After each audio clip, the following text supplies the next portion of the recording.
बाबा जी यहाँ पर एकदम मस्त लेटे हुए हैं, पूरे शरीर पे राम राम लिखवाए हुए हैं।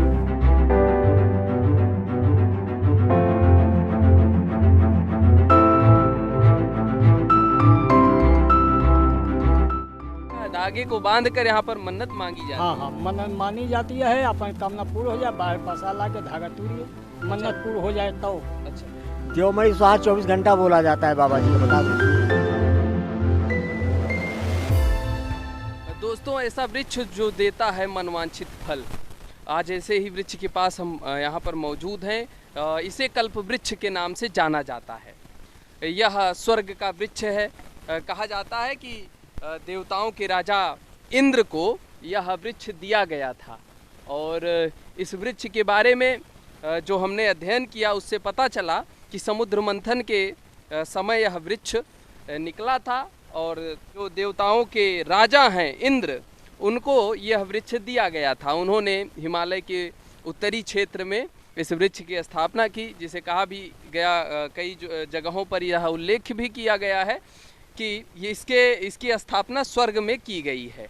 यहाँ पर भी मौजूद है और भी कई जगहों पर मौजूद है। इसका जो वैज्ञानिक महत्व है उसे भी बताएंगे, जो इसका आध्यात्मिक महत्व है उसको भी बताएंगे, और जो इसका यहाँ पर लोगों ने महत्व बताया है उसको भी दिखाने का आप लोगों तक प्रयास करेंगे। यहाँ पर एक पंडित जी मिले, सबसे पहले हम इनका नाम जानना चाहेंगे। राम सुभाकर तिवारी।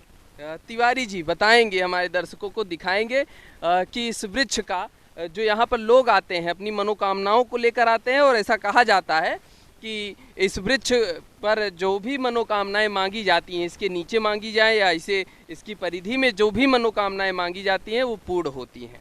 आपका इस पे क्या राय है? ये मन्नत पूर्ण हो सभी को। एक बाराबंकी, एक अपने सुल्तानपुर में है, 2 पेड़, इसमें फूल हो, कली हो, बीजा ना हो। अच्छा, बीज इसमें नहीं होता? नहीं, कली फूल लगेगा, बीजा ना होगा। अच्छा, इसका कोई दूसरा पौधा भी यहाँ पे? नहीं, 2 है, 2 से तीसरा नहीं है। नेट पर दे हैं 4 जगह, वो से जो जानकारी है 2 जानकारी है। कहा जाता है स्वर्ग का पौधा है ये। इंद्र लोक का है ये पेड़, समुद्र मंथन से निकला है। अच्छा, हाँ। और यहाँ पर जो भी मनोकामनाएं कामना मानो, कामना सिद्ध, मन्नत पूर्ण हो। अच्छा, यहाँ पर कब आयोजन कब होता है यहाँ पे? जैसे शिवरात्रि, सावन, मलमास, ये मेन 3 ज़्यादा 3 पर्व हैं। हाँ, इन तीनों पर्वों पे यहाँ पर लोग आते हैं, और अच्छी मात्रा में लोग आते हैं। यहाँ पर आएंगे, हम अपने जो है साथी सहयोगी रामकृष्ण पांडे जी से कहेंगे दिखाया जाए किस तरह से यहाँ पर लोगों ने मन्नतें मांगी हैं। ये रील कहते हैं ना, धागे को बांध कर यहाँ पर मन्नत मांगी जाती है। हाँ, मन्नत मानी जाती है, अपन कामना पूर्ण हो जाए, बाहर पैसा ला के धागा तोड़िए, मन्नत पूर्ण हो जाए तो। अच्छा, हाँ, मन्नत आप यहाँ पर मानिए, उसके बाद जब आपकी मन्नत पूरी हो जाए तो यहाँ पर आइए और प्रसाद चढ़ा के धागा तोड़ दीजिए, और उसके बाद यही इसका पूरा एक चक्र है। चक्र है ये। हाँ, सावन में सबसे ज्यादा भीड़ होती है यहाँ पे। अच्छा, कितने संख्या में लोग आते हैं? हजारन आते हैं, बहुत आते हैं। क्या बाहर से भी लोग आते हैं? बहुत दूर दूर से आते हैं, यहाँ तक कि विदेश से भी आते हैं दर्शन करने, क्योंकि 2 ही जगह है ये जी। एक बाराबंकी, एक ये सुल्तानपुर, और कहीं नहीं है पूरे विश्व में। और दूसरा, इसको पैदा नहीं कर पा रहे हैं, इसको बचाने के लिए इतना बड़ा वो किया गया है। पहले एकदम घेर, ये लोग इस तरीके से दूध खूब चढ़ाते थे, ये पौधा सूखने के आकार पे हो रहा था, लेकिन डीएम के आदेश से इसको बचाया गया है। वन विभाग वाले भी आए थे और बड़े बड़े साइंटिस्ट भी आए थे, इसको रिसर्च करके गए फिर कि कैसे बचाया जाए जी। तो आज ये बचा हुआ है उस वजह से। भैया, विज्ञान ने शोध भी किया इस पर, और भी कई सारी मान्यताएं हैं। इसका वैज्ञानिक जो महत्व है उसको हम बताने का प्रयास करेंगे। कहा जाता है कि इसकी जो पत्तियां हैं उसे खाने से जो प्रोटीन की पूर्ति होती है 6 गुना ज़्यादा इसका महत्व है। यह 6 गुना ज़्यादा आपको प्रोटीन देता है। इसकी जो छाल है उससे भी जो है कई सारे दवाएं बनाई जाती हैं, जैसा कि अध्ययन में हमारे आया। और अध्ययन में यह भी आया है कि इस प्रकार के जो पेड़ हैं वो विश्व में और भी कई देशों में पाए जाते हैं। हालांकि भारत में कुछ विशिष्ट मान्यताओं के साथ इनको देखा जाता है, क्योंकि यह पौधा जो है वो स्वास्थ्य के दृष्टिकोण से बहुत ज़्यादा लाभकारी होता है। पीपल की तरह इसकी जो छाया होती है, इसकी जो फैलाव होता है वो पीपल की तरह होता है, हल्का आम की तरह है इसकी पत्तियां होती हैं। और यहाँ पर एक फूल भी लगा है, हम प्रयास करेंगे दिखाने का। और यहाँ पर फूल लगा है, बीच में सफ़ेद फूल होता है, हल्का कमल की तरह, हल्के कमल की तरह ये सफ़ेद फूल आप देख पा रहे होंगे कैमरे से। और ये फूल है, इस तरह से यहाँ पर आपको दिखाने का प्रयास किया जा रहा है किस तरह से कल्पवृक्ष का ये एक फूल यहाँ पर नीचे दिखाया गया, ये जो है झुलस गया है क्योंकि शायद काफ़ी दिनों का है जिस वजह से, लेकिन ये सफ़ेद होता है हल्के कमल की तरह, यह पुष्प होता है। और यहाँ पर लोग आते हैं, एक जड़ निकली हुई है, गणेश जड़ है ये। अच्छा, गणेश जी का जड़ है। यह मान्यताएं हैं यहाँ पर, और मान्यताएं इसलिए भी बनाई जाती थी कि लोग यहाँ पर आएंगे जब पूजन अर्चन करेंगे, क्योंकि इसकी हवा भी प्राणदायी है, और इसकी जो पत्तियाँ हैं वो प्राणदायी हैं, इसकी जो डाल है वो प्राणदायी है, इसकी जो छाल है वो प्राणदायी है। और शायद इसीलिए लोग यहाँ पर आते हैं। एक बाबा जी यहाँ पर एकदम मस्त लेटे हुए हैं, पूरे शरीर पे राम राम लिखवाए हुए हैं, आपको दिख जाएंगे। क्या नाम है बाबा? देवमठ पांडे। देवमठ पांडे जी। हाँ। यहाँ इसे ही लेटे रहते हैं। हाँ हाँ, देवमणि स्वाहा 24 घंटा बोला जाता है बाबा जी का, बता दो उसी में। कह दो एक बाबा जी लेटे हुए हैं, उनका बचपन का नाम देवमणि है, देवमणि स्वाहा 24 घंटा बोला जाता है। क्या बेटा? अच्छा, 24 घंटे भाई। भैया बाबा जी लेटे हुए हैं, हठ योगी की तरह यहाँ पर पड़े हुए हैं।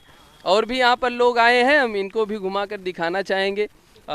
यहाँ पर लोग घूमने भी आते हैं क्योंकि यहाँ पर अजीब तरह की एक शांति है जिसकी तलाश में लोग आते हैं। आप भी भैया घूमने आए हैं? क्या नाम है आपका? मनोज कुमार मिश्रा। आप यहीं सुल्तानपुर के रहने वाले हैं? जी। तो यहाँ पर लोग घूमने आते हैं और लोगों को ऐसा लगता है कि यहाँ पर मनोकामनाएं भी पूरी होंगी। हाँ, मनोकामना पूरी होती है। आपने भी कुछ मांगा है? नहीं, भी नहीं मांगा। पेंडिंग रखे हैं और भविष्य में मांग लेंगे भैया, जब ज़रूरत आएगी, जब ऐसी स्थिति पड़ेगी कि भगवान से कुछ चाहिए होगा और ऐसा लगेगा कि अब बिना कुछ मांगे काम नहीं चलेगा, तो यहाँ पर लोग आएंगे और इस तरह से धागा चारों तरफ लपेट कर मनोकामनाएं यहाँ पर मांगेंगे, और उनकी मनोकामनाएं जब पूरी हो जाएंगी तो यहाँ पर आकर धागा खोल देंगे। इधर एक और भी मंदिर बनाया गया है, शिव पार्वती मंदिर। इसको ऐसा लग रहा है कि हाल ही में इसका निर्माण किया गया है। और यहाँ पर जो ऐसा भी कहा जाता है कि कल्पवृक्ष से जो फूल गिरता है उसे यहाँ पर भोलेनाथ को चढ़ाया जाता है। ये नगर पालिका परिषद सुल्तानपुर द्वारा विभिन्न सामाजिक संस्था एवं जनपद वासियों की प्रेरणा से पौराणिक पारिजात कल्पवृक्ष का संरक्षण एवं नवनिर्मित मूर्ति स्थल का कार्य शुभारंभ यहाँ पर किया गया था। हाँ? जो वहाँ पे शिवलिंग थी, हाँ। वो सब ला के यहाँ स्थापित की गई, उसको बचाने की वजह से, और इसकी पूजा अर्चना यहाँ पे करें, वहाँ से हटा के। अच्छा। डीएम ने कहा था जी, इस वजह से इस मंदिर को निर्माण किया गया है। वहाँ से भैया बचाया गया। और यहाँ पर 2014 में इसकी स्थापना की गई, और यहाँ पर के धनलक्ष्मी जी उस वक्त जिलाधिकारी थी। और यहाँ पर देखेंगे ये पीपल का वृक्ष है, पीपल का वृक्ष है, और यहाँ पर तमाम देवी देवताओं का चित्र मूर्ति स्थापित किया गया है। भोलेनाथ हैं और हनुमान जी भी हैं यहाँ पर, हनुमान जी हैं यहाँ पर, घंटा भी है, इसको हम बजा देंगे और दाहिने हाथ से बजाएंगे कि भैया यहाँ पर लिखा गया है राम रामेत रामेत रमे रामे मनोरमे। और भैया राम जी की यहाँ पर स्तुति भी की गई है। ये पत्थर भी दिखेंगे आपको, भोलेनाथ के पत्थर हैं, और इन्हें शिवलिंग के रूप में देखा जाता है, इनकी भी पूजन अर्चन किया जाता है। और ये आपको पीपल का वृक्ष यहाँ पर दिख जाएगा।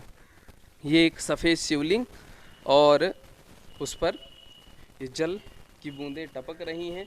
पंडित जी यहाँ पर आसन लगाए बैठे हुए हैं। पंडित जी यहीं बैठते हैं?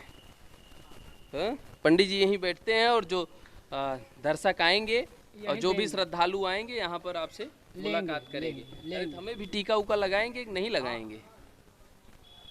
बस ऐसे ही लगा दीजिए। ये पावन धाम है यहाँ पर सुल्तानपुर जनपद के एक शहर के बीचों बीच कहा जा सकता है, क्योंकि सुल्तानपुर जनपद से जो उत्तरी छोर है यहीं पर यह कल्पवृक्ष आपको दिख जाएगा। और यहाँ पर एक और भी पावन स्थल है, सीताकुंड घाट है, जहाँ पर ऐसा कहा जाता है कि जब श्री राम जी वनगमन के लिए निकले थे तो यहाँ पर एक रात विश्राम किए थे, और यहाँ पर एक रात विश्राम के बाद वो आगे की यात्रा शुरू किए थे, उसको भी हम आपको दिखाएंगे। तब तक के लिए आप लोग बने रहिए बी न्यूज़ पर। धन्यवाद।